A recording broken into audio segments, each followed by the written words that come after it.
Sabino que non et indi fait la coalition mariage exaté wana eza déjà message fort Kabila tia bandaki ko sala ki chauffeur na Tanzanie tia yaka na Congo na ba putambula na ba besta minene est-ce que ayaka na mbongo ya kosomba ba avion wakopesa yo invitation aux alinani et posa na combien de députés eza pona koyebisa bino que non meeting militaire ya coalition militaire stratégique du yacht d'affaires eza déjà na minute oyo donc ba avion de chasse ezo telengana ezo localiser Kingakati ezo localiser Makambutu parce que Kabila c'est là ba fuite d'information Kabila akendaki ko solliciter abongalisa ba milice bake okata dilanga na niveau ya est akomisa bango ba milice. Alors bandeko na biso nyonso bayenyoso bazuli bako ya kolanda biso na bandako na bino devant ba télévision na bino na ba voiture na bino na ba téléphone na bino na ba iPad na bino topesi bino mbote mingi et puis topesi bino merci na confiance oyo bozo continuer kosala biso lelo tokobetela bino actualité politique yamaye ezolekana na mboka na biso République démocratique du Congo ndenge na lobaka ngo chaque fois na ba émission na ngai notre très cher beau pays. Alors nazo rappeler bino que non bozali en direct ya Vision Plus télévision meilleure chaîne ya RDC oyo epesa la bino information à temps réel. Alors lelo boyoki tozali na meeting aérien oyo ba armée ya Afrique armée ya monde mobimba oyo ba porter soutien na armée na biso congolaise pour na commettre fin na ba tunyoso ba semaka terreur na mboka na biso Congo ba tunyoso ba puyaka ba ADF wana ezali message fort ya koyebisa bango ete fini la récréation. Alors mukolo ya lelo pas de panique na ciel ya République démocratique du Congo, plus précisément na capitale na biso, capitale le plus aimé du monde et puis capitale le plus aimé ya Afrique. Ndenge ezali wana lelo ndenge ezaboye milulu déjà ebandi ya ba avion de chasse ba avion de chasse américaine na angolaise na française donc eza déjà wana ezo balukaka boye likolo donc nyonso wana eza mpona koyebisa bino ke non Monsieur Kingakati papa yebela donc patron de guerre et ça on a ba MiG-29 MiG-29 ba avion de chasse MiG-29 marque américaine nazo ebisa bino que non et indi fait la coalition mariage exaté wana eza déjà message fort na banguna ya peuple congolais na batu nyonso oyo balingaka bana ya Congo bazala na kimia te. Alors lelo fini la récréation donc lelo ezali entraînement donc ndenge eza wana report eza plein ya kosalana te. Nazo yebisa bino ba militaire angolais ba militaire américain ba avion de chasse ezo baluka toujours likolo pona ko surveiller Monsieur Kingakati parce que bomonaki tchalinga kende Lubumbashi alinga kima akotambala moko zambi siko na minito ministre ya intérieur apesi ordre à lobby FCC Mobimba donc kobandana Kabila mutu atamoko te azali na droit ya quitter territoire national. Eza pona koyebisa bino ke non oyo tobandaki kosala éveil patriotique timo konsabandaki koloba ke non il est temps ya batu mabe ba se repentir bazonga batu poto sangana biso nyonso ensemble pona kotonga mboka na biso République démocratique du Congo ebele babandaki koyoka te ebele balaki wana bango ezalaki kingakati muto bandaki ko intéresser bango autorité immorale na bango muto bandaki ko intéresser bango awa siko bomona ki keno en pleine consultation mokonzi akati ake Angola toyebisaka bino awa keno ndenge ezali wana baaméricain baza déjà awa parce que Fachi aza mutu oyo asignaki aza président oyo asignaki partenariat stratégique na administration américaine. Donc mutoye la yo trafic teo Donald Trump pour Joe Biden bosalana no makambo wana awa sikoyo ekomi makambo ya ba électoreux parce que na politique intérêt kaka nde échouaka. Alors na minute oyo mboka nyonso ezali na intérêt na ye na RDC parce que ezali au centre nanu ya Afrique. Parce que une fois oyo RDC ekozala na guerre to na insécurité ekoparalyser Afrique mobimba yango bomoni que non en pleine consultation mokonzi ayambaki ministre ya France oyo babengi François Pajolas ayaki ko apporter pe soutien na ye na mukanda oyo ministre ya affaires étrangères na ya défense ya mboka ya France kamemela ki mokonzi ya mboka ya koloba ete ndenge ezali wana bango bali prêt ya ko soutenir pe donc armée française ezali pe prêt ya ko soutenir armée congolaise. Alors vas-y comprendre quelque chose, allez-y comprendre quelque chose mes chers compatriotes.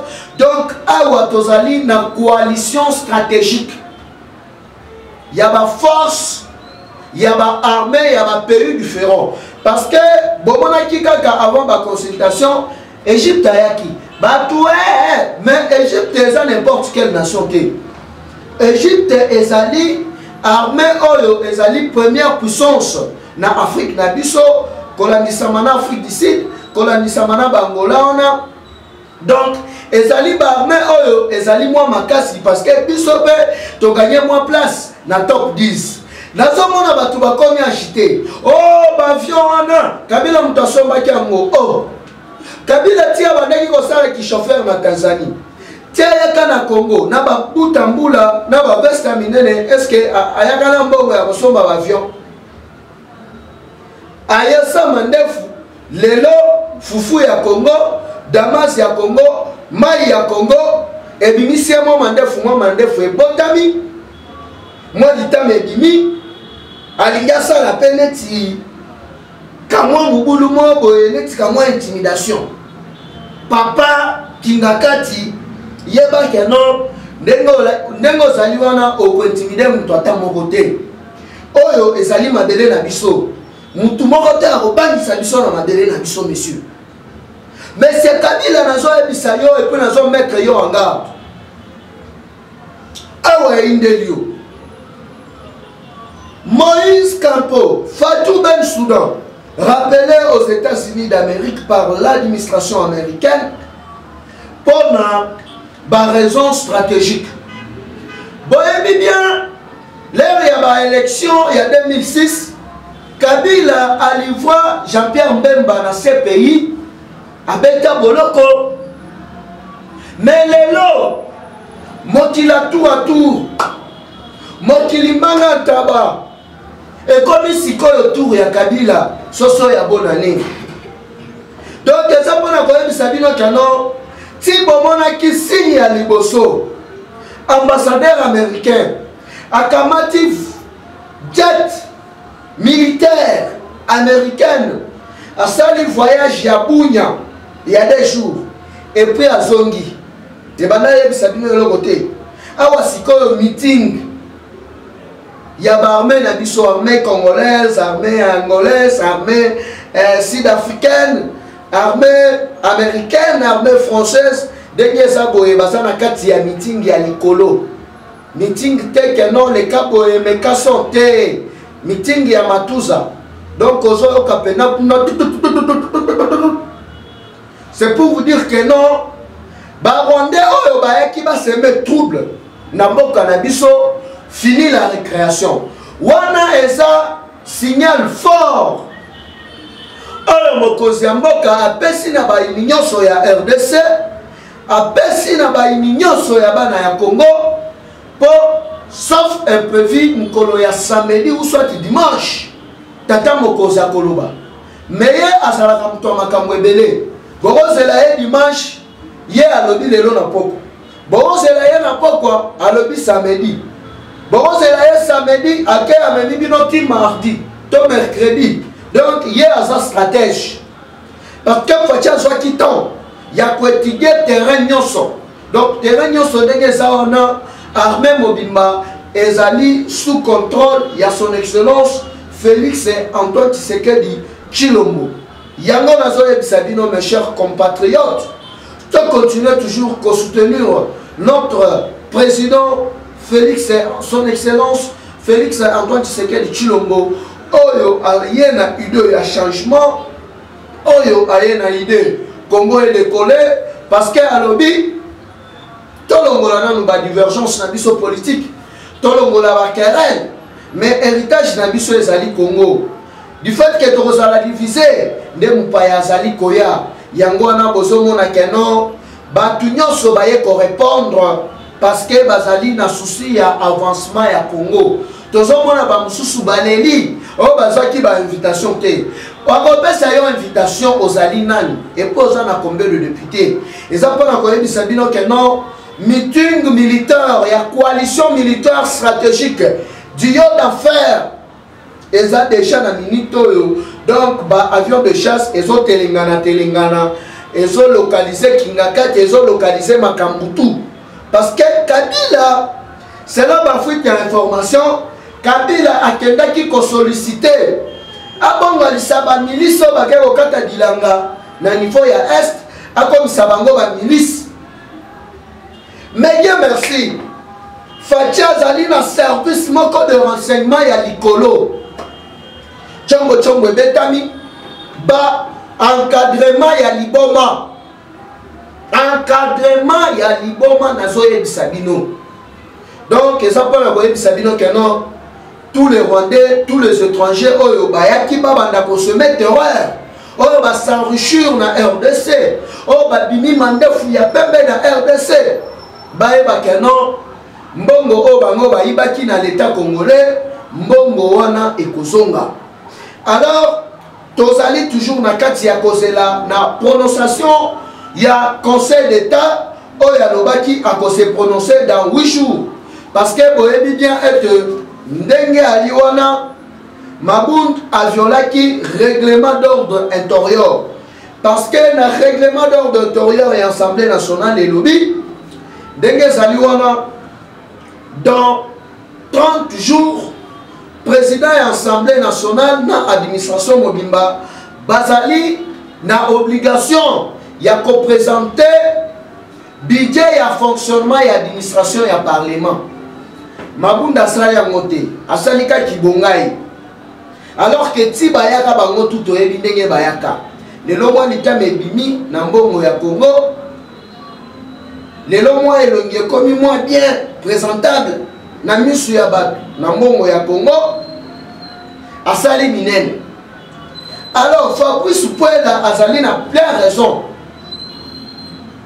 Azali na raison na ye makasi parce que l'air à césure conseil d'état balobi ete plainte na ye ezali recevable et fondée.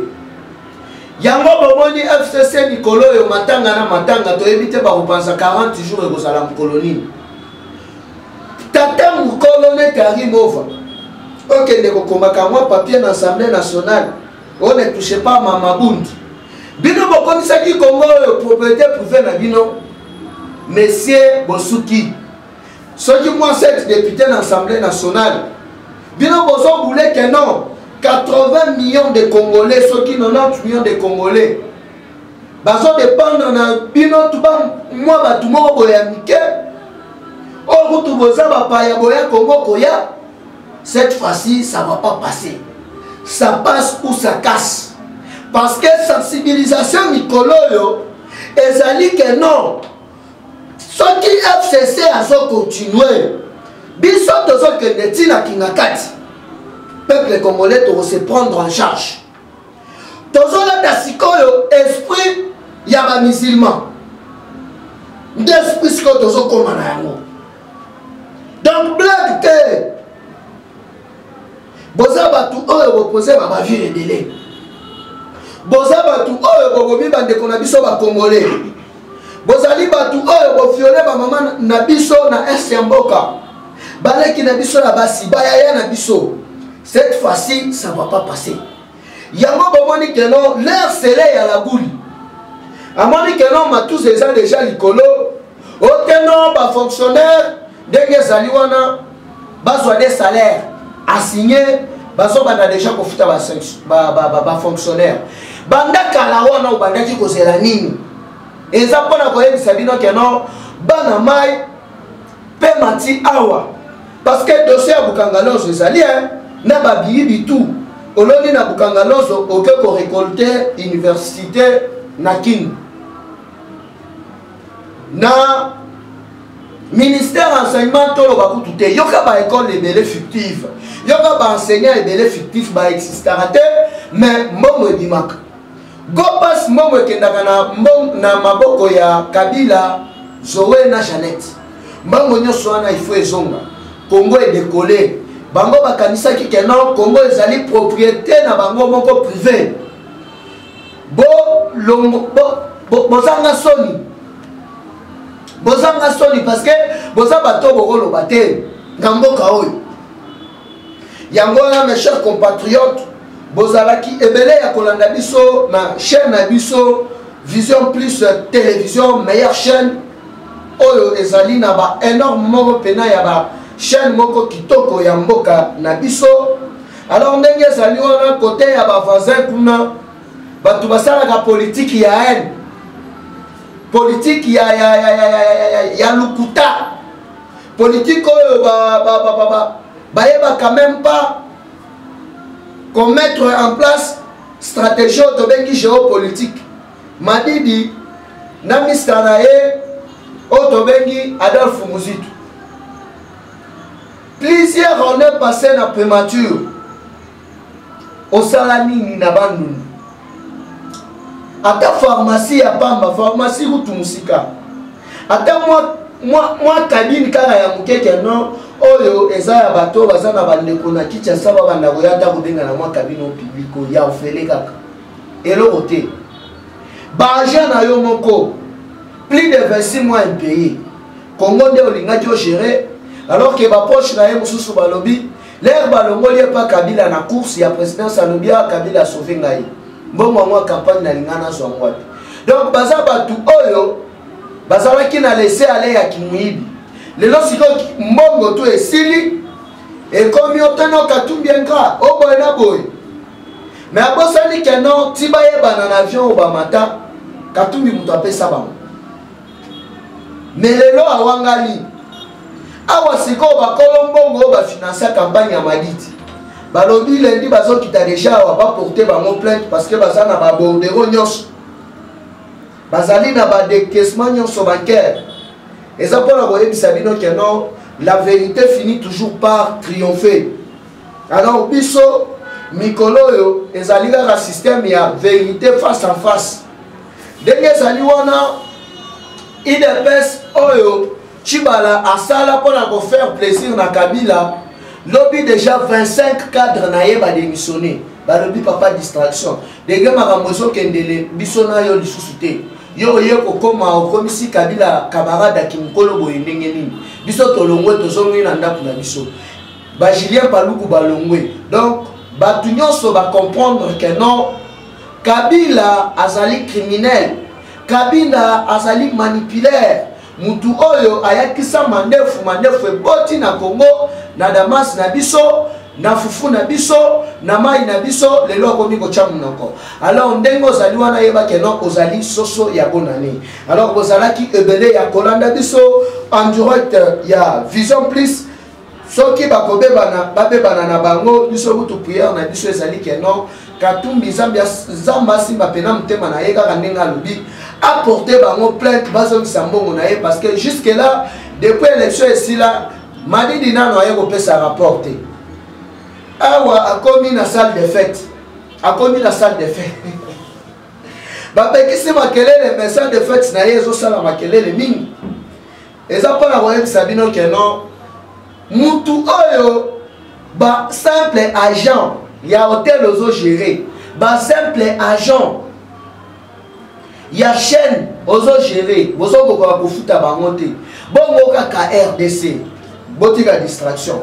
Alors moi na call numéro nanga ezali toujours le même, plus 243 89 784 33 42, plus 243 89 784 33 42. Mes salutations à mon pote Agostino Mbambi na Bruxelles. Mes salutations na bébé héros na Paris, moi si ya Pembe. Mes salutations na maman Célestine. Mes salutations na mon vieux Chiquito Mouchachino, Roger les combattants, maman Georgette Mouchinga Chombo na Bruxelles. Bozali tellement ébélé. Big up et dans le prochain numéro.